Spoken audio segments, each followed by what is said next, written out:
Welcome to Wellness 360 with myself, Dr. Kelvin. Happy that you're here. Now, if you have not already subscribed to my channel, please do so. There are lots of educational videos for you regarding your health, and so go ahead and subscribe and let's do this together. Now, today we're going to talk about a very, very important subject, which is the safe period. What is the safe period? Is it really something that you should actually be looking out for or not? Well, that's what we're going to find out in the video. So stay tuned and let's learn a thing or two together. All right, you're welcome back. So this is Dr. Kelvin, and we are talking about the safe period today. Now, what is the safe period? Now, for all intents and purposes, the safe period is really a myth. So off the cuff, you know for a fact that the safe period is a myth. It's just a concept. If it did work, a lot of us would probably not have been born. So if you are here, it just goes to show that indeed it's a myth. And so as much as possible, you need to avoid it. There are other more efficient contraceptive methods that you can use and make the most of. So please use those methods. But if you still want to know how to use the safe period, I'm going to take you through the calculation of the safe period so that you can at least get that right. But remember, it is a myth. And a lot of people have failed in trying to make use of the safe period, so do not become part of the statistic. There are other methods that actually do far better. But let's get talking. Now, before you can calculate the safe period, there are a few things that you need to have. And then number one, you need to know your cycle length, your shortest length and your longest length. These things are very, very important. You must have them before you can calculate your safe period effectively. The second thing you must know is that the sperm can live up to 7 days. And thirdly, you need an actual calendar. You need to have an actual calendar you're going to use to plan your safe period. Now, remember that there are apps that do this calculation, but these apps could also get it wrong because they take a generalized view of this calculation. And so if you know how to calculate it yourself, it helps you to be able to verify what the app is, what the information the app is giving you. So that's why I'm going to take you through this calculation so you know how to do it for yourself subsequently. So let's talk briefly about the menstrual cycle. A woman's menstrual cycle begins when she sees blood. The day the period starts, that is day 1 of the next menstrual cycle.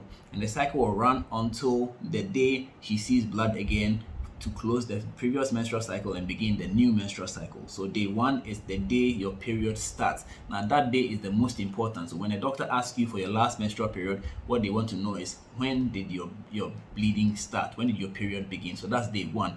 This information is also relevant for you to know your cycle length. So the easiest way to calculate your cycle length is to have a calendar and plot these dates. So day 1, you mark that day 1. The next time you see blood, you mark that day 1 as well, and you simply count the days between those 2 dates, and that's your menstrual cycle. And for this to be accurate, you need to do this for about 6 months so that you have an average of what your cycle is going to be. So the average is your regular cycle, and then you also need to know your longest cycle and your shortest cycle to be able to calculate your safe period. So take this information right now if you have it, and let's go ahead and do the practical session. So let's assume that your shortest menstrual cycle length was 26 days. Now from this 26, you are going to subtract, that's minus, you're going to minus 18 from this 26. And you're going to get a figure 8. That figure 8, you're going to count from your first day, the first day of the menstrual cycle, count forward 8 days.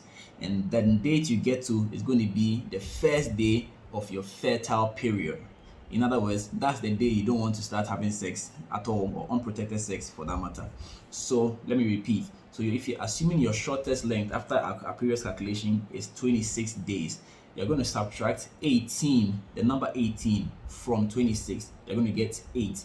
You're going to count 8 days from your first day of your menstrual cycle. So if that first day happens to be the 4th of the month, you're going to count forward 8 days, and that's going to end you on 11th. So 11th is the first day of your fertile period.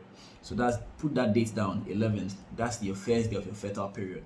Then now, so to get the end of the fertile period, you're going to calculate this with your longest menstrual cycle. So let's say your longest cycle was 30 days.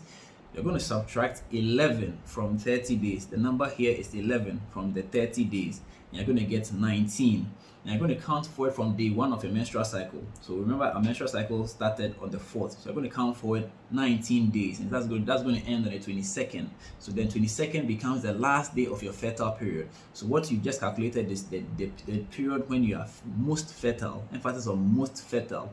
This is just to let you know that you can actually get pregnant at any point in time. depending on how irregular your cycle is, but for the purpose of this calculation, your most fertile period is now between the 11th and the 22nd of that particular month in question. And so if you are going to have sex, you need to avoid these dates, because you could be ovulating at any point between the 11th all the way up to the 22nd. So you want to avoid these days, which then means that any day outside these dates is your safe period. So you can have unprotected sex before the 11th, and you can also have unprotected sex after the 22nd, and you are safe. So that's how you calculate the safe period. But you can obviously tell how complicated it is, because it can feel at any point in time. How do you know, for instance, that indeed your longest cycle is your longest cycle? How do you know for a fact that your shortest cycle is your shortest cycle? And how do you know for a fact that your egg is going to be released within this period? So there are so many things that could go wrong with this calculation, and that's why I will conclude by saying that there are better, more efficient and effective contraceptive methods that can help you prevent pregnancy better than this safe period that we've just taken you through. But at least now you know how to calculate it, so you can verify if your app is giving you the right information or not. So thank you very much for staying tuned. I hope you got some valuable lessons, and I hope that you're going to apply them in your daily routines. If that's the case, please subscribe to this channel and set the notification to on, so that you can get alerted every time a new video is uploaded. Thank you very much. Have a fabulous time.